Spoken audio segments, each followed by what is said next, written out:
Assalamualaikum warahmatullahi taala wabarakatuh.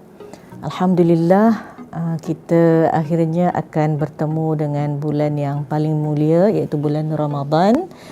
Cumanya pada tahun ini, tahun 2020, kita bertemu Ramadan dalam satu suasana yang menjadi iktibar bagi semua, iaitu di mana kita dikenakan dengan PKP ataupun peraturan kawalan pergerakan ataupun movement control order, ya.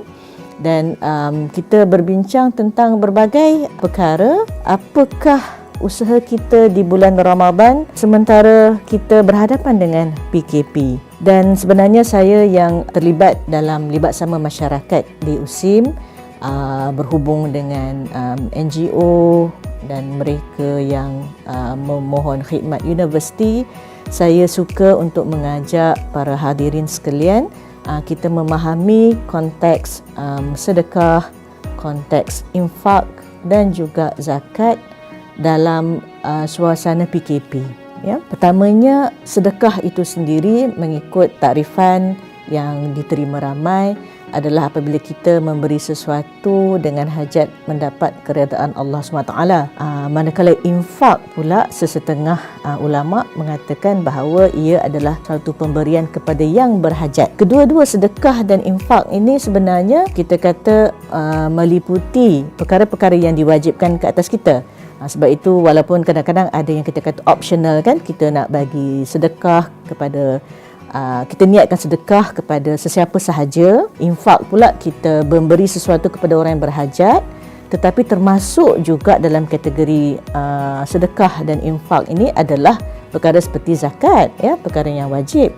Sebagai contoh begini, ya, kalau dalam PKP sebenarnya ramai yang keputusan bekalan,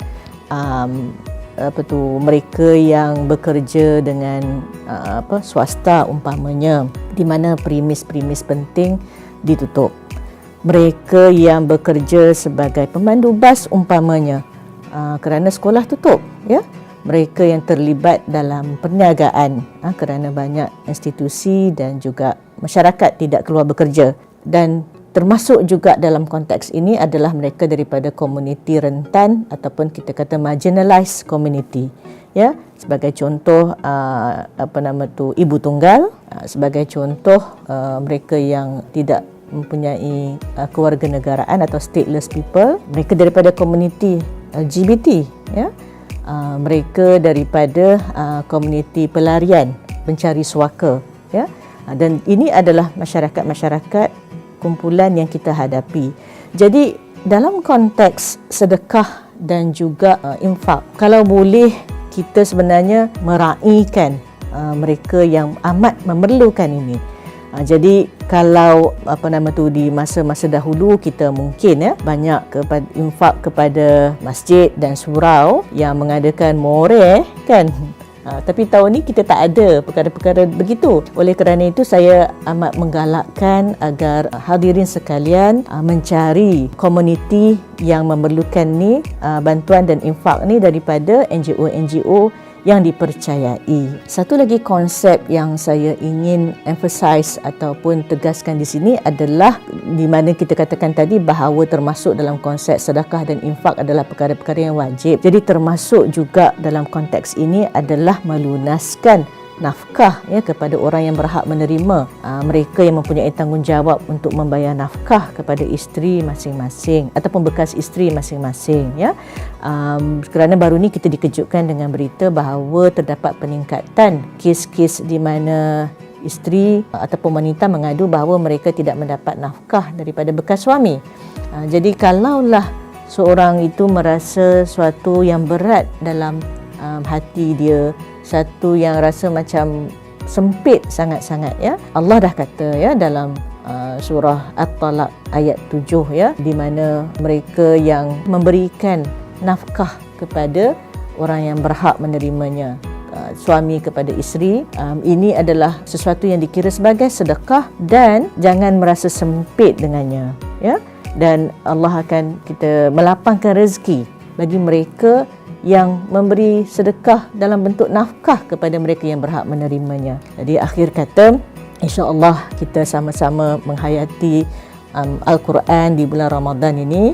Kita membaca Al-Quran, kita mengambil roh Al-Quran, dan kalau katakan saya ulangi baliklah ayat-ayat yang akan memberi ketenangan untuk kita berinfak dan bersedekah, ayat-ayat yang memberi kita semangat dan motivasi. Ali Imran ayat 133, ayat 134, insya-Allah kita tengok Allah dah katakan kat dalam ayat-ayat Quran tersebut